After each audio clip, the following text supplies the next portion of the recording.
طلبہ جو ہے نا نہیں, جب میں انجینئرنگ یونیورسٹی میں تھا تو اس وقت اس لیے کہ وہاں پر نا دو ہی یہ 70s اور 80s میں جو اسٹوڈنٹ پالیٹکس ہے بڑی آئیڈیالوجیکل تھی.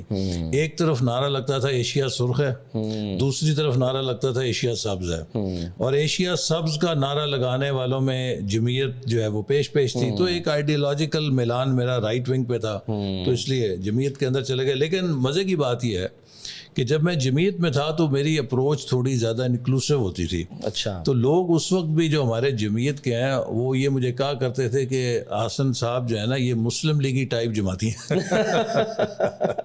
تو یہ تانا مجھے طالب علمی میں بھی سننے کو ملتا تھا. تو اس لیے پھر جب پریکٹیکل لائف میں آئے تو میں مسلم لیگ کے ساتھ وابستہ ہو گیا.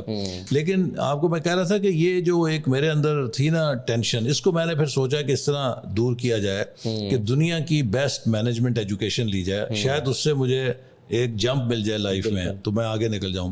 میں نے اپلائی کیا تو وہاں پہ جو واٹن اسکول یونیورسٹی آف پینسلوینیا ہے اس میں مجھے داخلہ مل گیا. اور ایم بی اے اس ٹائم پہ میرے خیال ہے کہ اس وقت اتنا رجحان بھی نہیں تھا, وہ تو ایک ایسا دور تھا کہ جس میں لوگ زیادہ سے تھا کہ بھائی ٹھیک ہے انجینئر بن جاؤ, ڈاکٹر بن جاؤ, یا پھر یہ کہ سول سرونٹ بن جاؤ. تو وہ وجہ یہی ہے کہ چونکہ جیسے میں آپ سے کہا نا کہ ایک لیڈرشپ ایکسپیرینس مجھے ہوا, تو میں نے پھر سوچا کہ مجھے مینجمنٹ ایجوکیشن لینی چاہیے تاکہ اپنے اس ایکسپیرینس کو میں ایک ایجوکیشن کے ساتھ کمبائن کر کے بہتر کر سکوں. تو وہ اللہ کا شکر ہے ایک بہت بڑا اعزاز تھا کہ دنیا کا صف اول کا جو بزنس اسکول ہے اس میں آپ ایکسیپٹ ہو جائیں. لیکن میں کسی امیر زادہ خاندان یا جاگیردار خاندان سے نہیں تھا, اور وہ بھی ایک بڑا چیلنج تھا کہ اس زمانے میں گھر سے میں صرف 1 لاکھ روپے لے کے گیا, چونکہ مجھے 18 سال کی عمر میں ہی پریکٹیکل زندگی میں داخل ہونا پڑا. میرے والد صاحب کا, میں ایف ایس سی کا امتحان دینے والا تھا, انتقال ہو گیا. And I was eldest in my family.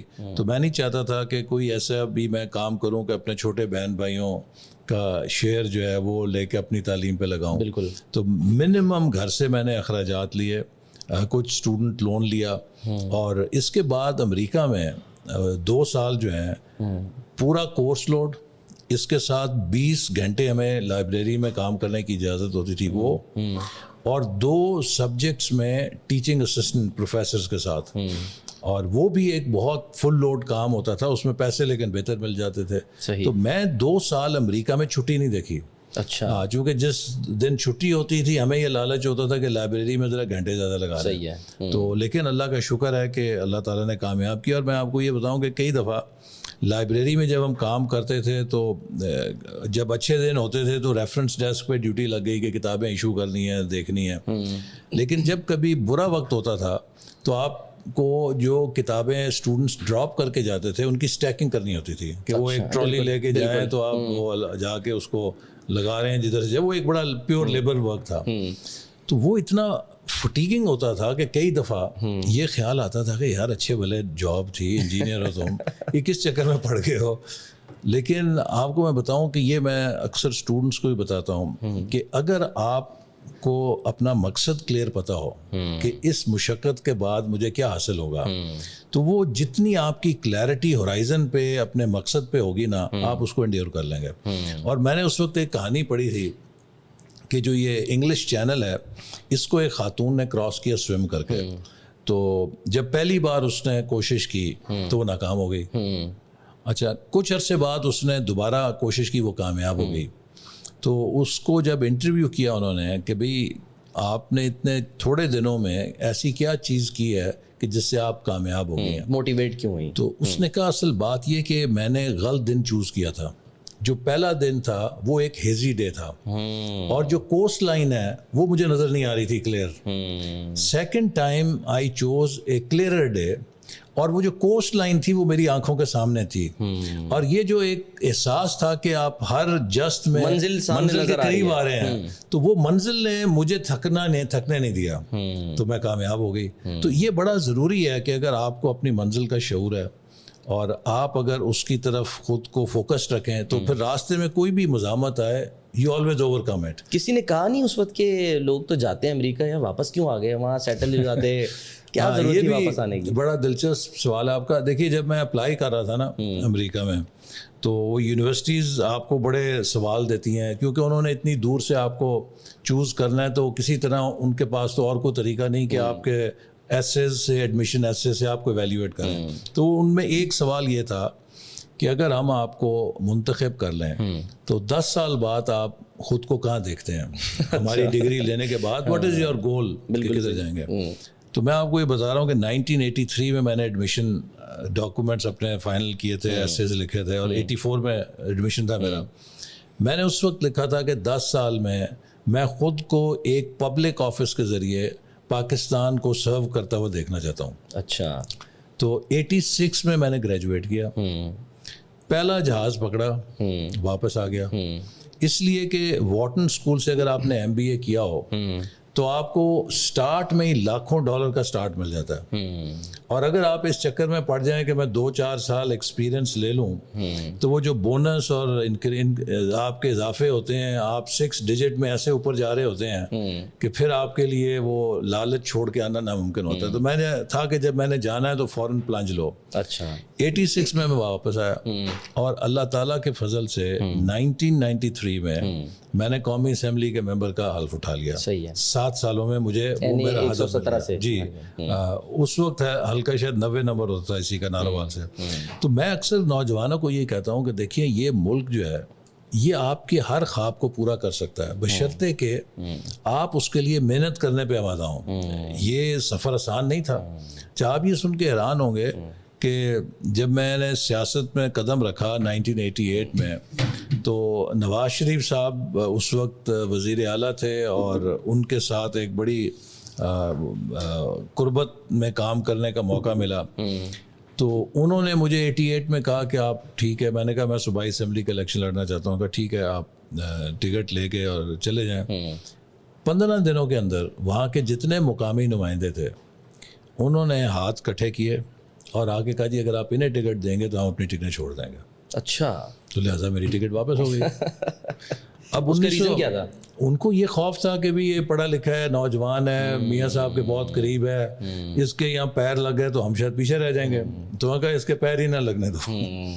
اچھا, اس کے بعد میاں صاحب کے قریب ہونے کا مطلب وہ لوگوں کو کیوں, مطلب یعنی کہ یہ کیا وجہ بنی کہ آپ اتنے قریب تصور کیے جاتے ہیں میاں صاحب؟ نہیں, اس وقت یہ تھا نا کہ 1988 میں جب ایک دم جنیجو صاحب کی حکومت برطرف ہوئی تو ایک بہت ویکیوم پیدا ہو گیا, کیونکہ بے نظیر صاحبہ 86 میں واپس آئی تھیں.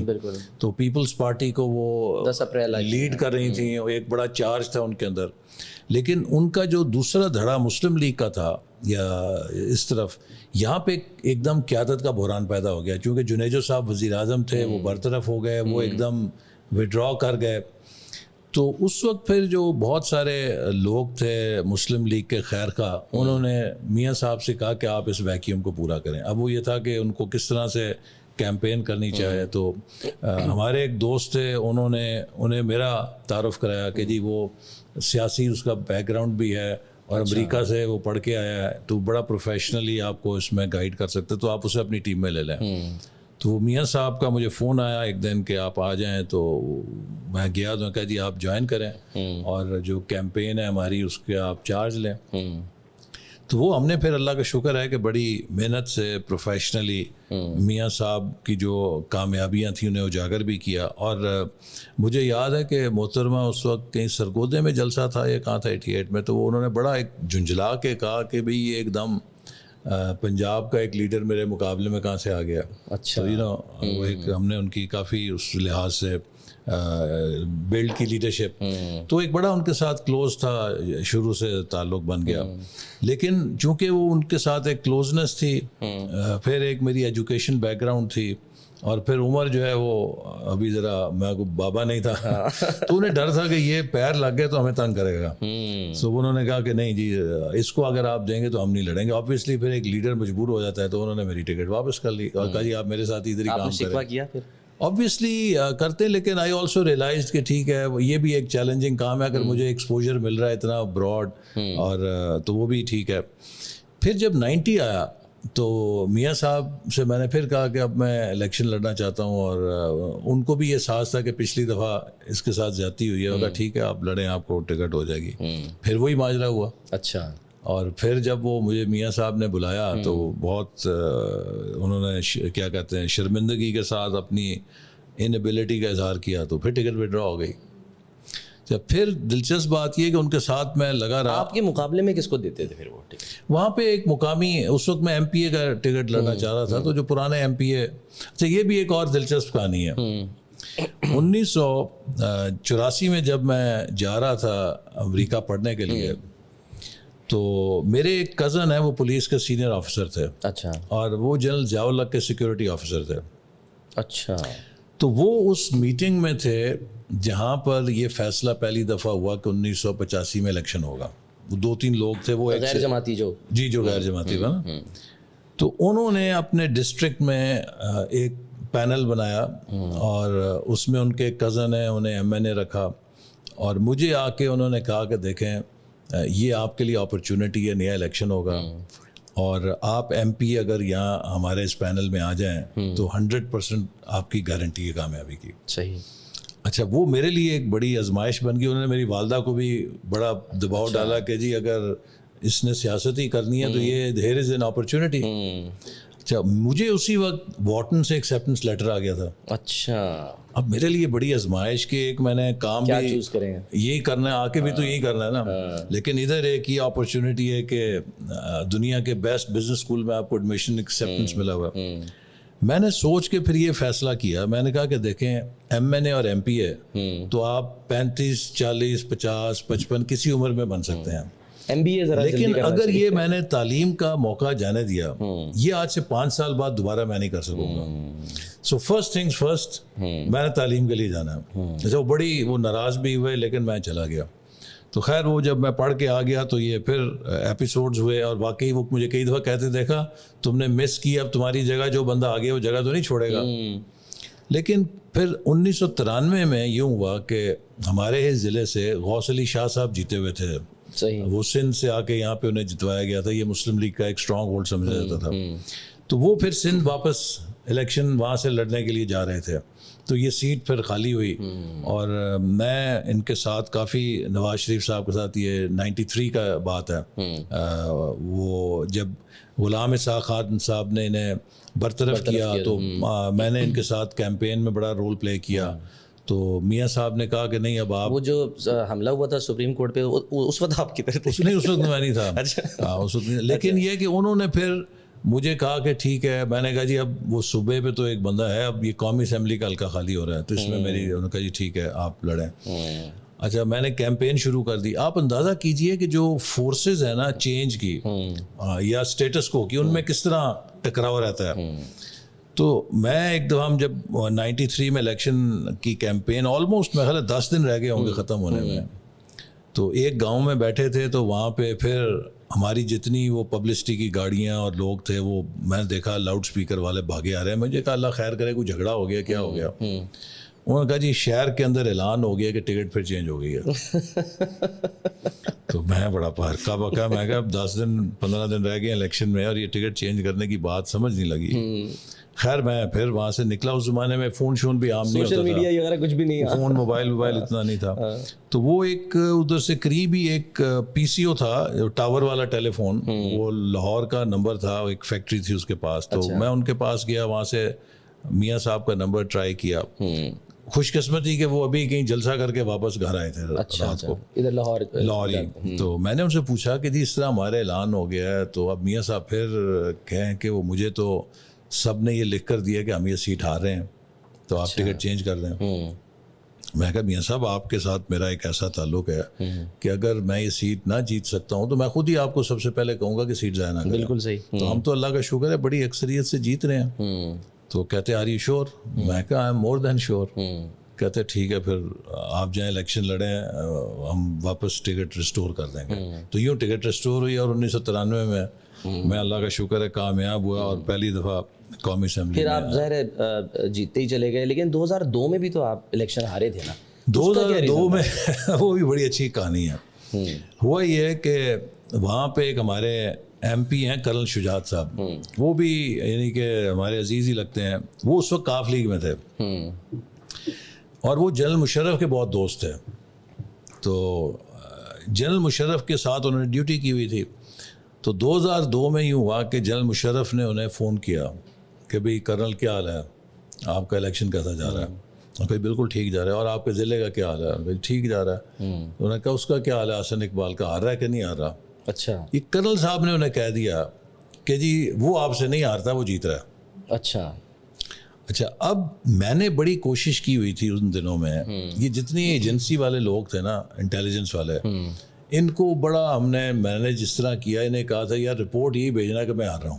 اچھا. کیونکہ ہم چند ایک لوگ تھے جو بہت اس وقت پرومیننٹ تھے, اور مارک وہ تھا لال دائرہ, پہلے ہم پہ بڑا دباؤ ڈالا کہ ہم کاف لیگ میں چلے جائیں. ایجنسیز کو آپ کیسے انفلوئنس کر سکتے؟ وہ لوکل لوگ ہوتے ہیں نا, ادھر ہی جان پہچان والے ہوتے ہیں.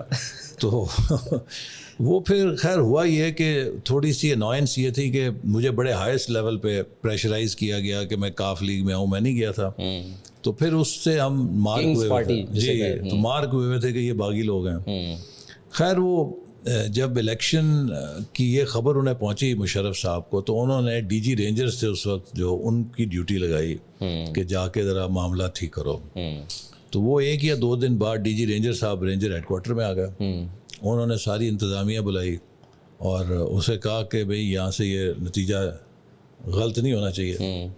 اچھا آپ یہ دیکھیے کہ وہ پھر ایک بلینکٹ جب چیک انہوں نے دیا, اور جو میرے مقابلے میں امیدوار تھیں خاتون, وہ ضلع ناظم کی بیوی تھیں. اچھا. تو وہ چونکہ خود الیکشن نہیں لڑ سکتے تھے, انہوں نے اپنی اہلیہ کو کھڑا کیا ہوا تھا. تو سرکاری مشینری کا پوری جیسے کہتے ہیں نا, وہ سرکاری وائرلیس لے کے تو سارے انہوں نے جتھے بنائے, اور کوئی 30-35 پولنگ اسٹیشن جو ہے نا وہ انہوں نے رن اوور کر دیا. ہر جگہ 1000 2,000 ووٹ اسٹف کیے جا کے. اچھا. اور بندوقوں کے ساتھ اور سارا, اور وہ بیچارے پریزائڈنگ افسر جو تھے وہ رو پیٹ کے آئے, اور اس بلیٹنٹ طریقے سے دھاندلی ہوئی کہ انہوں نے آ کر ریٹرننگ افسر کو اپنی پوری رپورٹ بھی دی, اور ساتھ انہوں نے وہ جو ٹیمپرڈ باکسز تھے وہ بھی دیے سارے.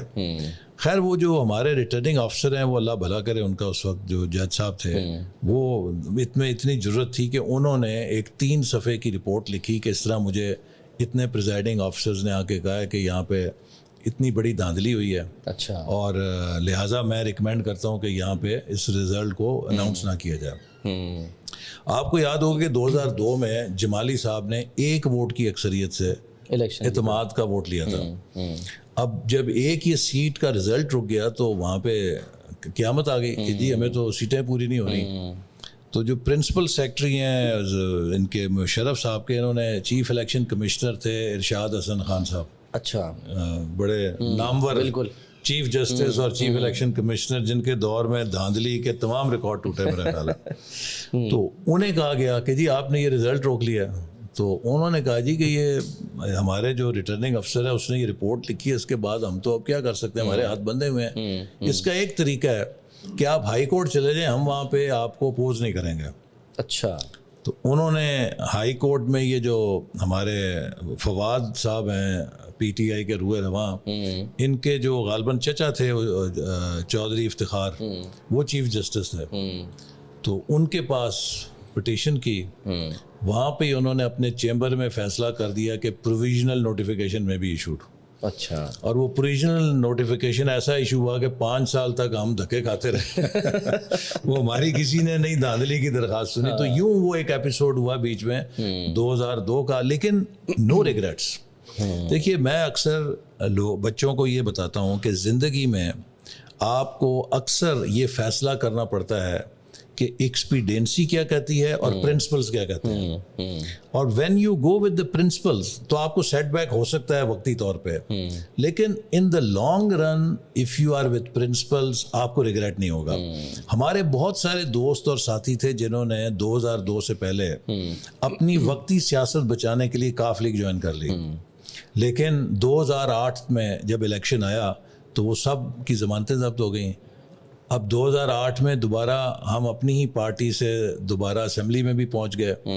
اللہ تعالیٰ نے سرخرو بھی کیا, عزت بھی دی, لیکن اس منہ کالا کرنے سے بچ گئے. تو اس لیے اگر آپ اصولوں کے ساتھ رہیں تو وقتی آپ کو سختی کا سامنا کرنا پڑے گا لیکن کبھی بھی لانگ رن میں ریگریٹ نہیں کریں گے. لیکن اگر آپ مصلحت پسندی اور کمپرومائز پہ چلیں گے وقتی فائدہ ہوگا لیکن ان دا لانگ رن پھر آپ کو معافیاں مانگنی یہ بھی کہا جاتا ہے نا حسن صاحب کہ آئی ایم شیور یہ درست ہوگا کہ جب برا وقت آیا مسلم لیگ نون کے اوپر تو آپ اس ٹیم کا حصہ تھے یا ان لوگوں میں شامل تھے جنہوں نے زندہ رکھا مسلم لیگ نون کو.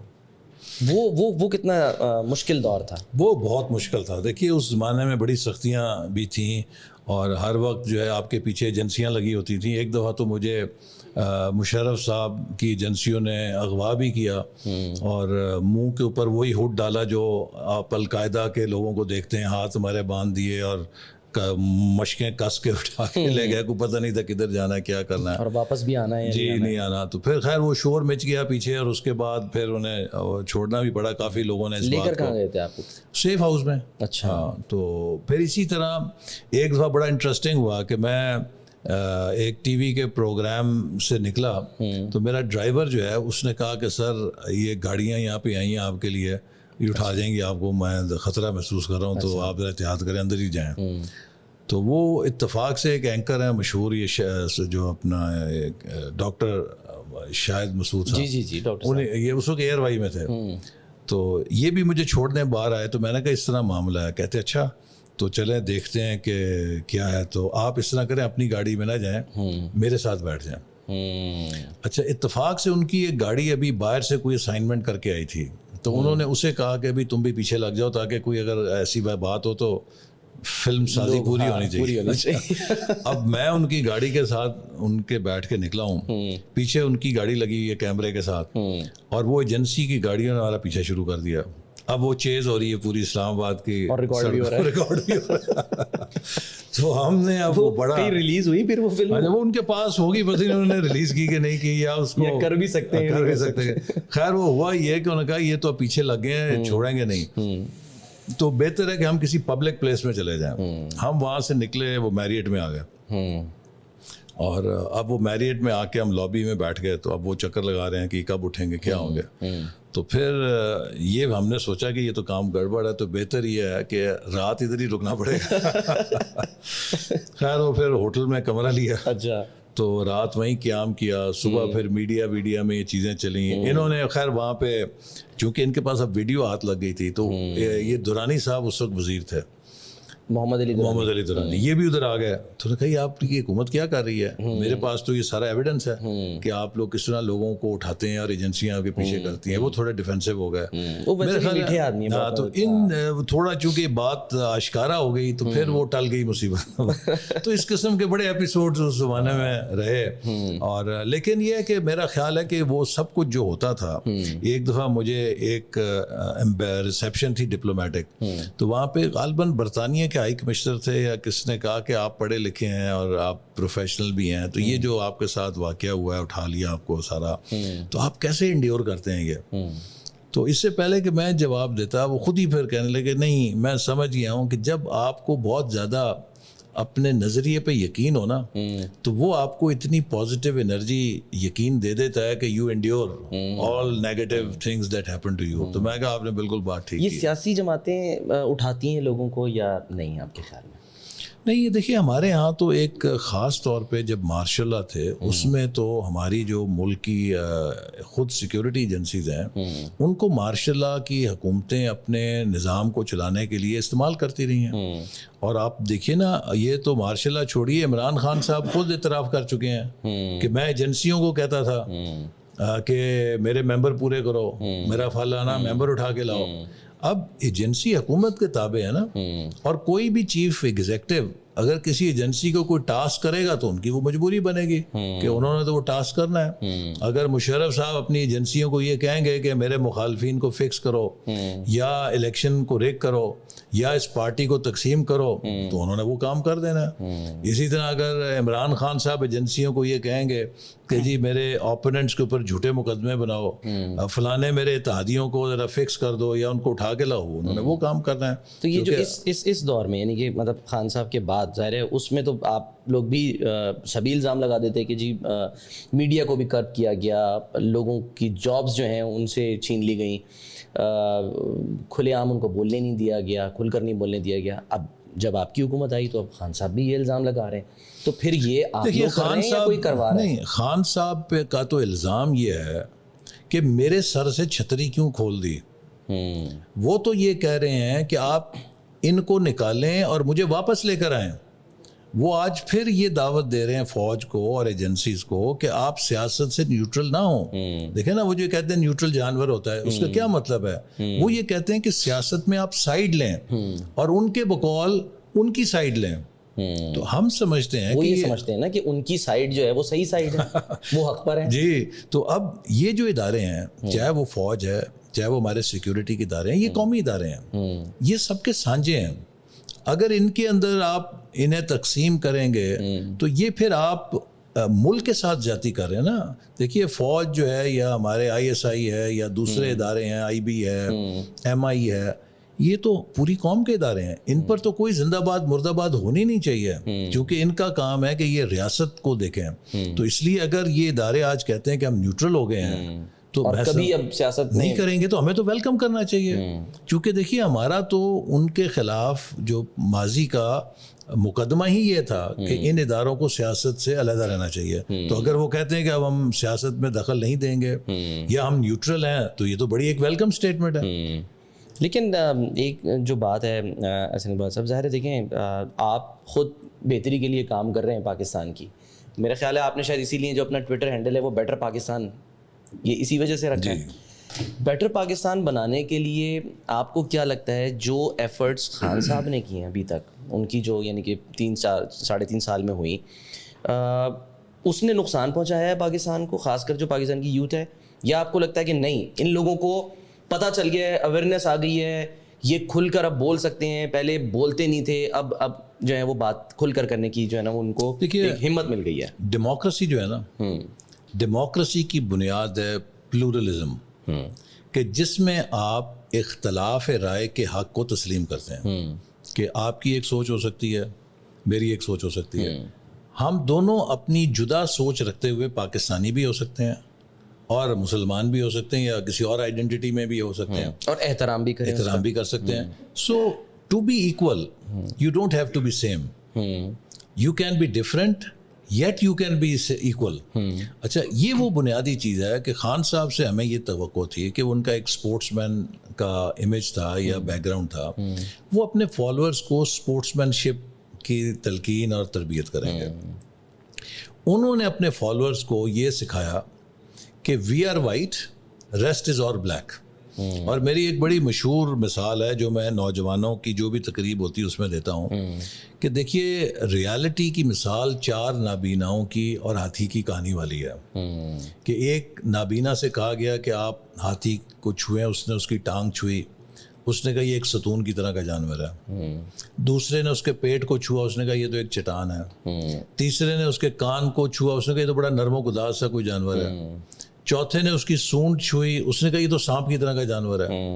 اب اگر ان میں سے کوئی یہ کہے کہ جو ہاتھی کو سانپ نہیں مان رہا وہ کافر ہے یا غدار ہے, تو درست نہیں. چونکہ ہماری جو ڈیفینیشن آف ریالٹی ہے وہ ہمارے مشاہدے اور ہمارے تجربے سے بنتی ہے. وہ تو یہ کہتے ہیں ہر کسی کا مشاہدہ اور تجربہ فرق ہے. وہ یہ کہتے ہیں کہ ہم نے لوگوں کی آنکھیں کھول دی ہیں, جو آپ جن نابیناؤں کی بات کر رہے ہیں, ہم نے کہتے ہیں ان کو آنکھیں دے دی ہیں, ان کو پتہ چل گیا صحیح کیا ہے غلط کیا ہے. میں یہ کہتا ہوں کہ انہوں نے آنکھ والوں کی آنکھیں بند کر کے انہیں نابینا بنا دیا کہ وہ پورے ہاتھی کو نہیں دیکھ سکتے, وہ صرف اس ہاتھی کو دیکھ رہے ہیں جس کو وہ چھو رہے ہیں اور محسوس کر رہے ہیں. یہ فرق ہے ریالٹی کا کہ ہم میں سے ہر کوئی اپنے مشاہدے اور تجربے سے ریالٹی ڈیفائن کرتا ہے, اور ہم میں سے ہر 2 لوگوں کے مشاہدے مختلف ہیں. لیکن اس کا یہ مطلب نہیں ہے کہ کسی اور کا اگر مشاہدہ اور تجربہ مختلف ہے, اس کی ڈیفینیشن آف ریالٹی فرق ہے, تو ہم اس کو کہیں کہ تم کافر ہو گئے, تم بلیک ہو گئے, میں وائٹ ہوں. یا اس کی ایک اور مثال یوں ہے کہ آپ نے لاہور سے اگر اسلام آباد جانا ہے تو آپ کہہ سکتے ہیں کہ موٹر وے سے چلتے ہیں, سفر آرام سے گزر جائے گا. ایک اور صاحب کہہ سکتے ہیں نہیں یار جی ٹی روڈ سے چلتے ہیں, پیٹرول کم خرچ ہوگا. تیسرا کہہ سکتے ہیں چھوڑو یار ریل کار سے چلتے ہیں, گپ شپ کرتے جائیں گے, کون ڈرائیونگ کرے گا. اب اگر ان میں سے کوئی یہ کہے کہ اسلام آباد جانے کا ایک ہی راستہ ہے اور وہ ریل کار کا ہے یا جی ٹی روڈ کا ہے یا موٹر وے کا ہے اور باقی سارے راستے کفر کے راستے تو پھر تو بات نہیں. اچھا ہر طرح کے لوگ ہوتے ہیں نا احسن صاحب ظاہر ہے پارٹی کے اندر. اب پاکستان دیکھیں نا FATF سے گرے لسٹ سے نکل گیا, اس کا کریڈٹ آپ پاک فوج کو تو جاتا ہی جاتا ہے, ظاہر سی بات ہے. بہت سے لوگ یہ کہہ رہے ہیں جی حماد اظہر صاحب ان کی ٹیم اس نے بڑی محنت کی ہے. میرا تو یہ ماننا ہے کہ ہر طرح کے لوگ ہوتے ہیں کسی بھی جماعت کے اندر. کچھ جو ہیں وہ ذرا پڑھے لکھے ہوتے ہیں, آپ کی طرح قابل ہوتے ہیں, بات کر سکتے ہیں, دلیل کے ساتھ بات کرتے ہیں. کچھ ذرا تھوڑی سی کھڑا کیا, کوئی بڑکے مار کے جو ہیں وہ بات کرتے ہیں. ہر طرح کے لوگ ہیں. حماد اظہر صاحب کو آپ کریڈٹ دیتے ہیں کہ واقعی انہوں نے مطلب اس قابل تھے یا انہوں نے قابلیت تھی کہ انہوں نے نکالنے میں اہم رول پلے کیا؟ یہ جو کام ہے اس کے اوپر مسلسل ہر حکومت نے کام کیا, اور یہ وہ بنیادی چیز ہے کہ جو یہ بتاتی ہے کہ اگر ہم پالیسیز کے تسلسل کے ساتھ کام کریں اور حکومتوں کے تبدیل ہونے سے اپنی گول پوسٹ چینج نہ کریں تو ہم کامیاب ہو جاتے ہیں. ابتدا میں جب 2018 میں ہم پر یہ تلوار آنے لگی تو اس کے لیے ہم نے اس وقت کافی کوشش کی, موبلائز. میں خود 5-6 ملکوں کے دورے پہ گیا, مفتاح اسماعیل صاحب نے کوشش کی, لیکن یہ پھر آگے چونکہ اس کی بنیاد شروع ہوئی تھی فیض آباد کے دھرنے سے کہ ہم وائٹ میں جا چکے تھے, لیکن جب فیض آباد کے دھرنے میں ایک مذہبی آپ پر بھی بڑی تنقید ہوئی تھی گروہ نے اس وقت آ کے پورے کیپٹل کو سیز کر لیا, تو ہمارے جو ڈپلومیٹک مشنز ہیں انہوں نے ڈسپیچز بھیجے اور اس سے دنیا میں ایک الارم بیل بجی کہ یہ پاکستان میں اس طرح کی انتہا پسندی ہے کہ پورا دارالخلافہ جو ہے قبضے میں لے لیا انہوں نے. وہاں سے کام ہمارا بگڑا. اس کے بعد پھر جب دوسری حکومت آئی, چونکہ جو اٹیک ہوا اسی کی شاخسانہ, اور میں اکثر وہ یہ مثال دیتا ہوں کہ دیکھیے وہ جو نفرت کا اٹیک مجھ پہ گولی چلی وہ پستول کی گولی نہیں تھی, وہ ذہن کے نفرت کا بیج تھا جو ایک گولی کی صورت میں چلا, اور یہ ہمیں ذہنوں سے نفرت کے بیج ختم کرنے ہیں. خیر اس کے بعد جب خان صاحب کی حکومت آئی تو FATF کی تلوار تھی, اس دور میں انہوں نے بھی کام کیا اس پہ, لیکن اس کے آڑ میں انہوں نے پاکستان کے قوانین کو مزید کالے قوانین میں تبدیل کرنے کی کوشش کی. خان صاحب کی یہ کوشش تھی کہ FATF کا سہارا لے کر ایسے قوانین بنا دو کہ جس سے میں میڈیا اور سیاست میں جتنے مخالفین ہیں ان کو نیب قانون کی طرز پہ کسی پہ بھی میں منی لانڈرنگ کا الزام لگا دوں اور 90 دن کے لیے بک کر لوں. اور اس بنیاد کے اوپر اگرچہ ہم نے اس سے پہلے جتنے قانون تھے وہ ان کے ساتھ مل کے پاس کیے, آخری جو قانون تھے اس پہ ہمارا جو ان سے اختلاف ہوا وہ یہی ہوا کہ آپ FATF کا نام لے کے وہ قانون بھی پاس کرانا چاہ رہے ہیں جو FATF آپ سے نہیں مانگ رہا, لیکن یہ آپ اپنی مرضی کے لیے اور اپنی ڈکٹیٹرشپ کے لیے اس کو مزید سخت کرنا چاہتے ہیں تاکہ جس کا مرضی دل کیا آپ پکڑ کے اس کو جیل میں ڈال دیں اور اس کا کوئی داد رسی والا بھی نہ ہو. تو وہاں پہ ہمارا ان سے اختلاف ہوا. لیکن اس کے بعد پھر ہم نے بھی آ کے پچھلے 4 مہینے میں مسلسل سفارتی سطح پہ بھی کوششیں کیں, اور جیسے آپ نے کہا کہ آرمی چیف نے بھی ایک سیل بنایا, چونکہ بہت سارے مسائل جو FATF کے اندر تھے ان کا تعلق تھا سیکیورٹی سے, ان کا تعلق تھا ایکسٹریمسٹ گروپس کے ساتھ, اور اس میں جو ہمارے ایجنسیز ہیں ان کی بڑی کنٹریبیوشن درکار تھی, ہمارے لا انفورسمنٹ ایجنسیز کے بڑی اس میں رول درکار تھا, ہمارے فائنینشیل انسٹیٹیوشنز کا بڑا بینکنگ سیکٹر کا تھا. تو یہ ایک ٹیم ورک تھا, اور آپ نے دیکھا کہ پھر جب سب نے مل کے ایک ٹیم اپروچ میں کنسسٹنٹلی ایک پاتھ پہ ہم چلے تو ہم نے کامیابی حاصل کر لی. احسن صاحب یہ مطلب ٹھیک ہے انسان جو ہے وہ آگے بڑھتا ہے, سب کچھ کرتا ہے, ترقی چاہتا ہے.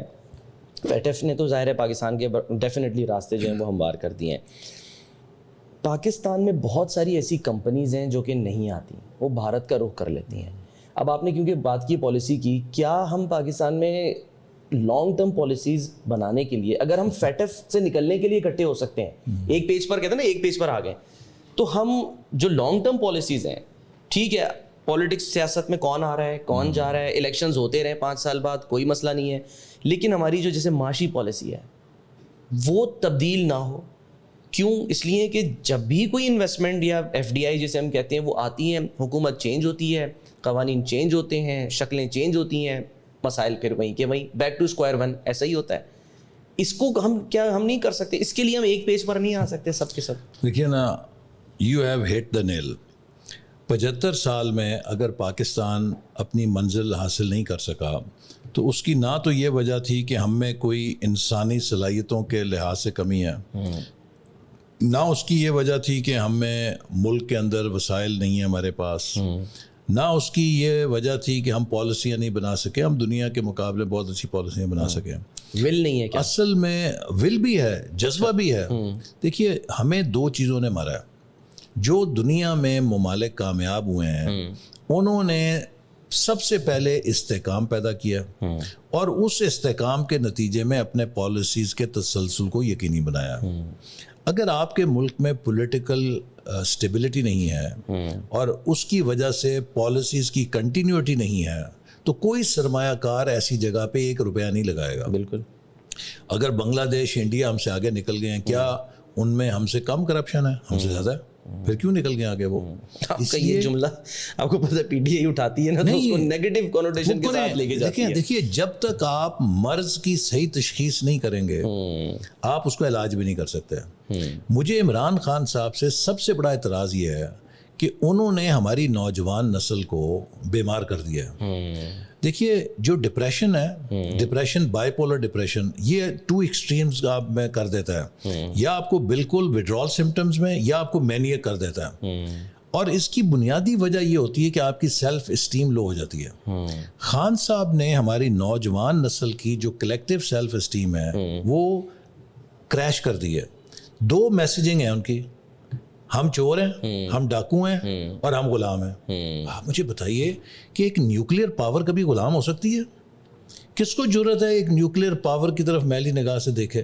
لیکن آپ جب صبح شام اپنے نوجوانوں کو یہ پڑھا رہے ہیں کہ ہم غلام ہیں، ہم غلام ہیں، ہم غلام ہیں، یہ تو آپ دشمن کی سائیکولوجیکل وارفیئر کا اعلی کار بنے ہوئے ہیں کہ آپ اپنی قوم کو بیمار کر رہے ہیں۔ اور پھر اسی طرح جو کرپشن ہے ہمارے اندر، جو کرپشن ہے اس کی سطح دنیا سے زیادہ نہیں ہے۔ جتنی کوئی اور قوم کرپٹ ہوگی ہم بھی اتنے ہیں، جتنی کوئی اور قوم جو ہے نیک ہے اتنے ہم بھی نیک ہیں۔ We are a normal nation.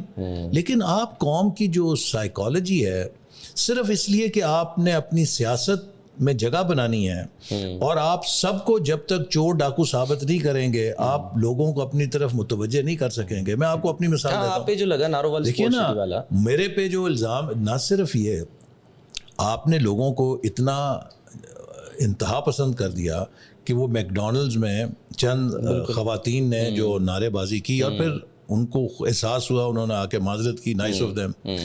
Khan صاحب took it as such a big insult کہ میرے کوئی حمایتی جا کے معذرت کرائیں ان سے، بلکہ یہ بھی کہا جا رہا تھا کہ آپ نے شاید کوئی زبردستی جی انہوں نے کہا ہے کہ جی ٹی وی پہ آ کر خود واضح کیا کہ ہم خود گئے، اپنی چوائس سے گئے۔ لیکن اگلے 2 جلسوں میں، ایک ساہیوال کا تھا، ایک پتہ نہیں کہاں کا تھا، خان صاحب نے جلسوں کے اندر میرا نام لے کے کہا کہ وہ ڈاکو ہے۔ میں نے حالانکہ خان صاحب کو جب وہ ان کا سورج سوا نیزے پہ تھا، ان کے پاس ہر ایجنسی تھی، میں نے انہیں کئی دفعہ چیلنج کیا، میں کہا میں نے 3200 ارب روپیہ ڈیولپمنٹ بجٹ اپنی وزارت سے جاری کیا۔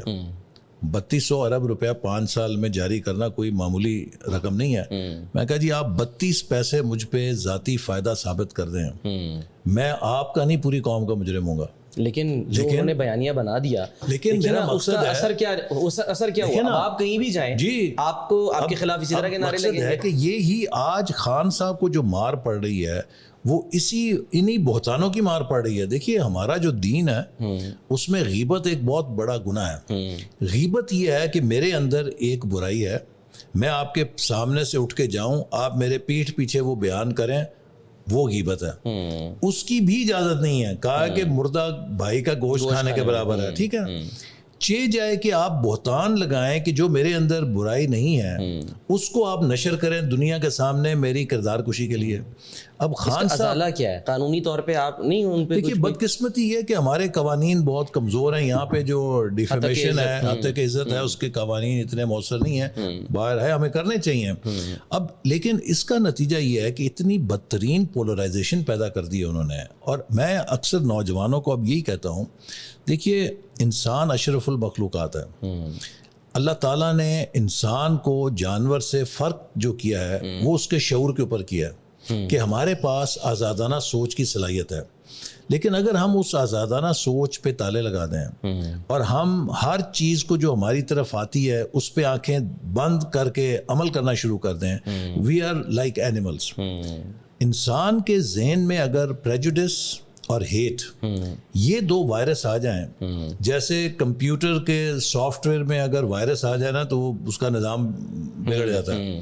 انسان کے دماغ میں اگر آپ تعصب اور نفرت ابھار دیں تو اس کا بھی جو سافٹ ویئر ہے وہ کرپٹ ہو جاتا ہے. لیکن میرا مقصد یہ ہے کہ دیکھیے آپ نے اپنے حمایتیوں کو اتنا انتہا پسند کر دیا ہے. یہ وہ پلے بک ہے جو ہٹلر کی ہے.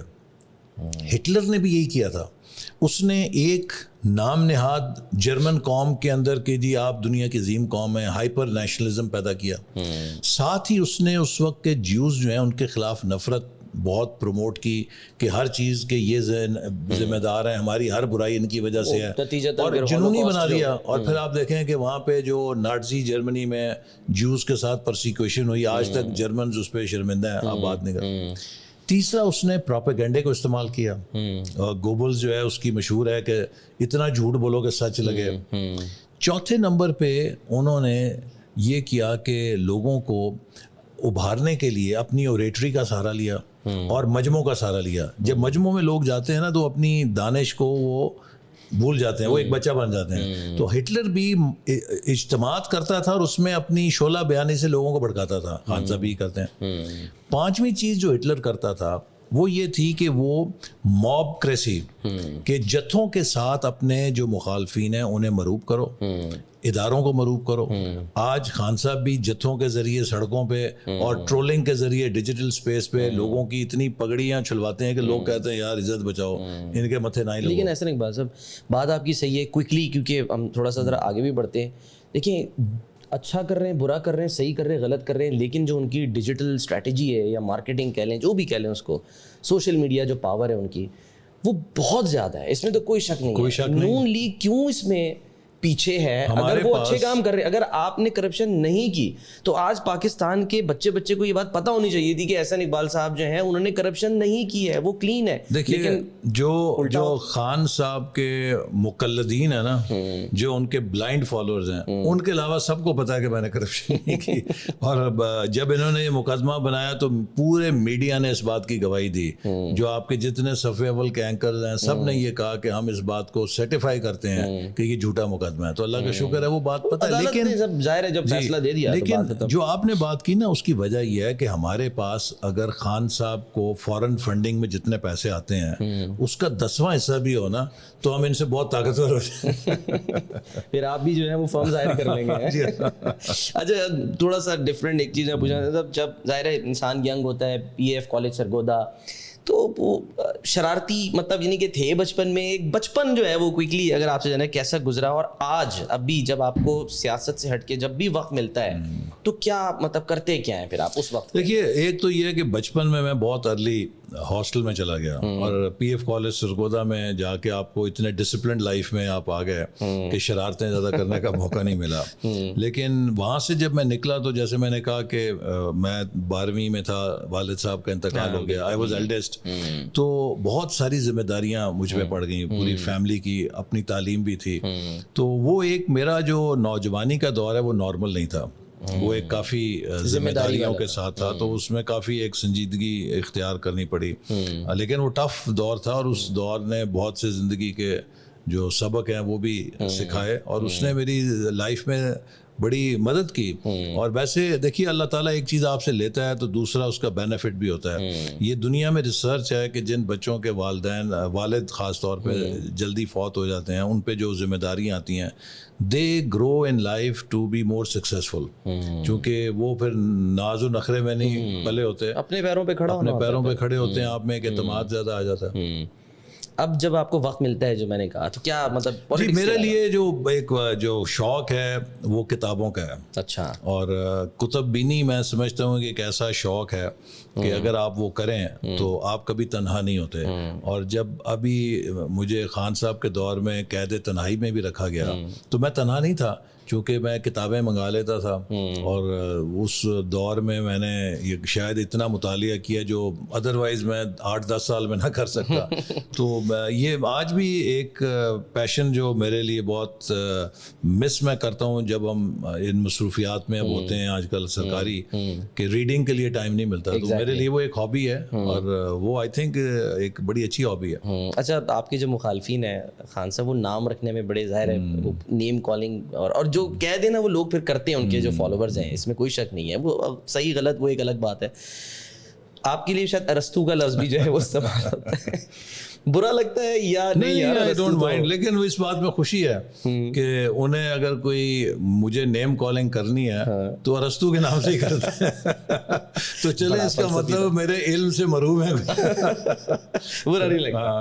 حسن اقبال صاحب, آپ کے نزدیک کامیابی جو ہے وہ کیا ہے اور سیکرٹ ٹو سکسیس کیا ہے؟ میرا خیال ہے کہ میں تو اگر اپنی زندگی پہ دیکھوں چند چیزیں, سب سے پہلے یہ کہ آپ کو اپنا نشان منزل ہونا چاہیے. You must have very clear goals.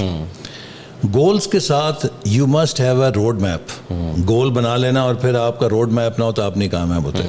Us road map کے لیے آپ کو ایک ڈسپلنڈ ہارڈ ورک کرنا پڑتا ہے. محنت کے بغیر آپ کو کوئی چیز زندگی میں نہیں ملتی. اور ساتھ میں پرسیویرنس ہونی چاہیے. ضروری نہیں ہے کہ آپ محنت کر رہے ہیں تو فوری نتیجہ ہے, لیکن اگر آپ لگاتار محنت کریں گے تو کبھی زندگی میں ہارڈ ورک رائے گا نہیں جائے گا.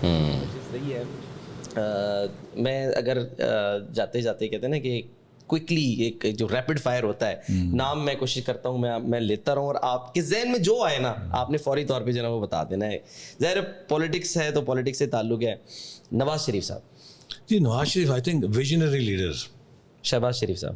شہباز شریف صاحب hard task master. Shahbaz Gill. Shahbaz Gill جھوٹ کی پی ایچ ڈی. اچھا, فواد چودھری. فواد چودھری اور شہباز گل میں مقابلہ ہے. فردوس عاشق اوان. فردوس عاشق اوان صاحبہ جو ہے وہ خود آپ ہی اپنے دام میں سے یاد آ گیا. ابرار الحق. ابرار الحق از اے گڈ سنگر.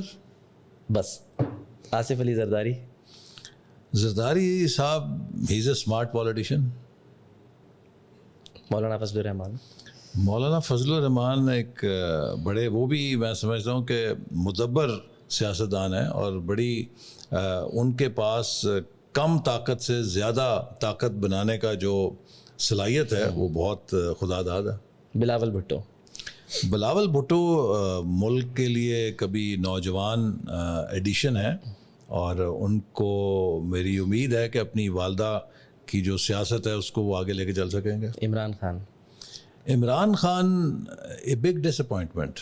جیسے میں نے کہا کہ ہی واز اے اسپورٹس مین, اور وہ پاکستانی سیاست میں اگر اچھی روایات لے کر آتے, اسپورٹس مین شپ لے کر آتے, تو یقیناً وہ ایک لیگسی چھوڑ کے جا سکتے تھے. لیکن اب ان کی لیگسی جو ہے وہ نفرت ہوگی, پولرائزیشن ہوگی اور انا پرستی ہوگی. Last one word for Ahsan Iqbal. I think میرے لیے تو یہی لفظ ہے کہ آئی فیل ویری فارچونیٹ کہ Pakistan has given me so much, and my only dream is that whatever time I am left with, کہ I should do something for my next generation. کہ دیکھیے, میں نے 1997 میں حکومت میں آ کے اپنا سفر شروع کیا اور اس وقت 50ویں سالگرہ تھی. ویژن 2010 بنایا, وہ خواب ٹوٹ گیا. اس کے بعد 2013 میں ویژن 2025 بنایا کہ پاکستان کو 25 اکانومیز میں لے کے جائیں گے 2025 تک. 2018 میں وہ خواب بھی پورا نہیں ہو سکا. آج 75ویں سالگرہ پہ ہم 1997 سے آگے نہیں بڑھ سکے, پیچھے کھڑے ہیں, چونکہ 4 قدم اگر آگے گئے 6 قدم پیچھے گئے. اور میں سب کو یہ کہتا ہوں کہ میری سب سے بڑی تمنا اور آرزو یہ ہے کہ میری اولاد اور ان کی نسل جب 2047 آئے, پاکستان 100 سال انشاءاللہ پورے کرے گا, تو وہ میری طرح ریگریٹ نہ کر رہے ہوں کہ ہم نے 25 سال ضائع کر دیے ہیں. اور ہمارا فرض ہے کہ ہم انہیں ایک ایسا پلیٹ فارم دے جائیں کہ جس سے ہماری نوجوان نسل جو اتنی ذہین ہے, جو اتنی قابل ہے, جو اتنی باصلاحیت ہے, جو اتنی پرجوش بھی ہے, وہ اس ملک کو ان بلندیوں پہ لے جائیں کہ جو یہ ملک ڈیزرو کرتا ہے. ہمت تو نہیں ہار رہے آپ خواب ٹوٹنے پہ, اور ذمہ دار کس کو ٹھہرائیں گے اس کا؟ دیکھیے, میں ہمیشہ آپٹیمسٹ رہا ہوں. ایک وقت تھا کہ میں نے وائس چانسلرز کو بلایا, ہم جب ایجوکیشن پہ کام کر رہے تھے, تو ہر وائس چانسلر نے ایک دکھ بھری کہانی سنا دی. تو پھر آخری وائس چانسلر نے کہا کہ سر آپ نے تو کوئی اچھی خبر کے لیے بلایا ہوگا, تو ہم سب نے تو آپ کو اپنی بڑی نا امیدی کی کہانیاں سنائی ہیں. تو میں کہا کہ you have actually given me a greater cause to work harder. دیکھیے اگر مسائل زیادہ ہیں تو ہمیں اپنے ملک کو برا نہیں کہنا. اگر ہم کسی جگہ سمجھتے ہیں کہ حالات خراب ہیں تو ایکچولی اس سے ہمیں موٹیویشن ملنی چاہیے کہ دیر از سو مچ مور ٹو ڈو. کہ اگر میں 8 گھنٹے کام کر رہا ہوں تو میں 10 گھنٹے کام کروں, اگر میں 10 کر رہا ہوں تو میں 12 گھنٹے کام کروں. میرے لیے کوئی اب ریلیکس کرنے کا ٹائم نہیں ہے, تھوڑا زیادہ کام کرنے کا ٹائم ہے. یہ ہمارا ملک ہے نا, ہم ہی نے ٹھیک کرنا ہے. کوئی آسمان سے تو نہیں آئے گا یا کسی اور ملک سے نہیں آئے گا.